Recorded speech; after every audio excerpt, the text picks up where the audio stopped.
മുഖ്യമന്ത്രിയായി VD. Satheesan. BLM Kerala Tamil Nadu Pondicherry. ഒരു ദിവസം മുഴുവൻ സഭാ നടപടികളിലും പങ്കെടുത്ത മുഖ്യമന്ത്രി വി.ഡി. സതീശൻ അധികാരത്തിലേറിയത് മുതൽ അദ്ദേഹത്തിന്റെ ഓരോ പ്രവൃത്തിയും മറ്റു മന്ത്രിമാരിൽ നിന്നും തികച്ചും വ്യത്യസ്തമാണ്. കേരളത്തിന് ചിരിക്കുന്ന മുഖ്യമന്ത്രിയെ കിട്ടിയെന്നാണ് തുടക്കത്തിൽ വി.ഡിയെ കുറിച്ച് പലരും അഭിപ്രായപ്പെട്ടിരുന്നത്. 10 വർഷം കേരളം ഭരിച്ച പിണറായി വിജയൻ സർക്കാരിൽ നിന്നും വ്യത്യസ്തമായിട്ടാണ് ഓരോ കാര്യങ്ങളും സതീശൻ സർക്കാർ ചെയ്യുന്നത്. അതിന്റെ മറ്റൊരു ഉദാഹരണമാണ് കേരള നിയമസഭാ സമ്മേളനത്തിന്റെ അവസാന ദിവസത്തിൽ സഭയിലെ മുഴുവൻ നടപടികളിലും സജീവമായി പങ്കെടുത്തുകൊണ്ട് വി.ഡി. സതീശൻ അപൂർവ റെക്കോർഡ് കുറിച്ചത്.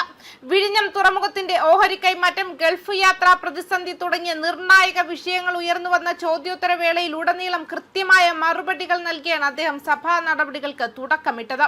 തുടർന്ന് തദ്ദേശ വിഹിതം വെട്ടിക്കുറച്ചതുമായി ബന്ധപ്പെട്ട് പ്രതിപക്ഷം കൊണ്ടുവന്ന അടിയന്തര പ്രമേയ നോട്ടീസിനും ധനകാര്യ ബില്ലിന്റെ ചർച്ചയിലും ധനമന്ത്രി എന്ന നിലയിൽ അദ്ദേഹം ദീർഘമായ മറുപടി പ്രസംഗം നടത്തി.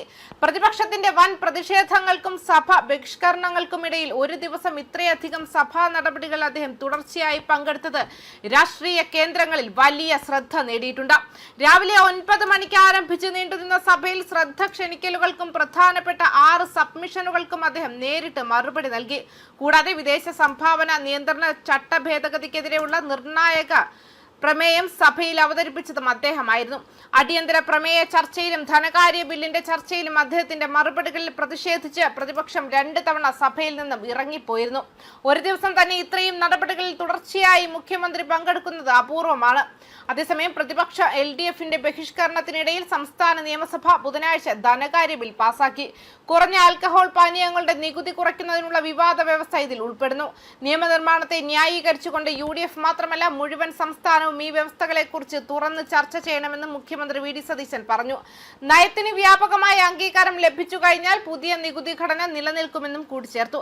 സർക്കാരിന്റെ കൃപ ഇല്ലാതാക്കുന്ന ഒരു വിവാദം സൃഷ്ടിച്ചതിന് പ്രതിപക്ഷത്തെ അദ്ദേഹം വിമർശിച്ചു. ഈ ബജറ്റിൽ അവതരിപ്പിച്ച പുതിയ നികുതി വിജ്ഞാപനം ചെയ്താലുടൻ പ്രാബല്യത്തിൽ വരും. നികുതി കുറയ്ക്കൽ മദ്യ ഉപഭോഗം വർദ്ധിപ്പിക്കുമെന്ന ആശങ്കകൾ തള്ളിക്കളയാൻ മുൻ LDF ഭരണകൂടമെടുത്ത തീരുമാനങ്ങളെ സതീശൻ പരാമർശിച്ചു. കുറഞ്ഞ വീര്യമുള്ള മദ്യനയത്തിന്റെ വേരുകൾ 2021 നവംബർ 16 അദ്ദേഹം കണ്ടെത്തി. അന്ന് നിലവിലെ CPM സംസ്ഥാന സെക്രട്ടറി MV ഗോവിന്ദൻ എക്സൈസ് വകുപ്പ് കൈകാര്യം ചെയ്തിരുന്നു.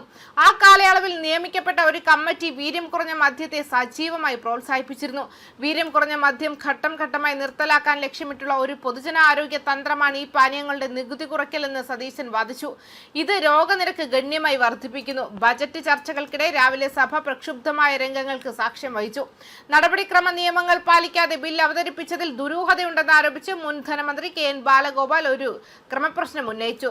സബ്ജക്ട് കമ്മിറ്റിയുടെ പരിശോധന കൂടാതെ നികുതി നിരക്കുകൾ ഉൾപ്പെടുന്ന ഒരു ബില്ലും ചർച്ച ചെയ്യാൻ കഴിയില്ലെന്നാണ് അദ്ദേഹം വാദിച്ചത്. പ്രതിഷേധത്തെ പിന്തുണച്ചുകൊണ്ട് പ്രതിപക്ഷ നേതാവ് പിണറായി വിജയൻ സർക്കാർ ബില്ലിനെ ഇന്നത്തെ നിയമനിർമ്മാണ ഷെഡ്യൂളുകളിലേക്ക് കടത്തിക്കൊണ്ടുപോയി എന്ന് ആരോപിച്ചു. പ്രതിപക്ഷ പ്രാതിനിധ്യം ഉൾപ്പെടുന്ന ബിസിനസ് അഡ്വൈസറി കമ്മിറ്റി പതിവായി കാര്യങ്ങൾ പുനഃക്രമീകരിച്ചുകൊണ്ടാണ് ബില്ലിലെ ഉൾപ്പെടുത്തൽ പ്രത്യേകിച്ചും സെക്ഷൻ 3ഉം 5ഉം അംഗീകരിച്ചെന്ന് പ്രസ്താവിച്ചുകൊണ്ട് മുഖ്യമന്ത്രി ഈ വാദങ്ങൾ പൊളിച്ചെഴുതി. ബില്ലിന്റെ നിയമസാധുതയെക്കുറിച്ചുള്ള പ്രതിപക്ഷത്തിന്റെ ആരോപണം നിലനിൽക്കില്ല. ബജറ്റിലെ നികുതി പരിഗണനകൾ ധനകാര്യ ബില്ലിൽ വരുമെന്നറിയാതെ പ്രതിപക്ഷ നേതാവ് കഴിഞ്ഞ 10 വർഷമായി മുഖ്യമന്ത്രിയായിരുന്നതിൽ ഞാൻ അത്ഭുതപ്പെടുന്നു. തന്റെ വാദം തെളിയിക്കാൻ ബാലഗോപാൽ തന്നെ മുന്നോട്ട് വെച്ച മുൻ ധനകാര്യ ബില്ലുകൾ അദ്ദേഹം പട്ടികപ്പെടുത്തി. 2024 ഫെബ്രുവരിയിൽ സബ്ജക്ട് കമ്മിറ്റിയെ പൂർണ്ണമായും മറികടന്ന ഒന്ന് ഉൾപ്പെടെ മദ്യ ലോബികൾക്ക് അനുകൂലമായാണ് നികുതി കുറച്ചതെന്ന പിണറായിയുടെ ആരോപണത്തെയും സതീശൻ രൂക്ഷമായി വിമർശിച്ചു.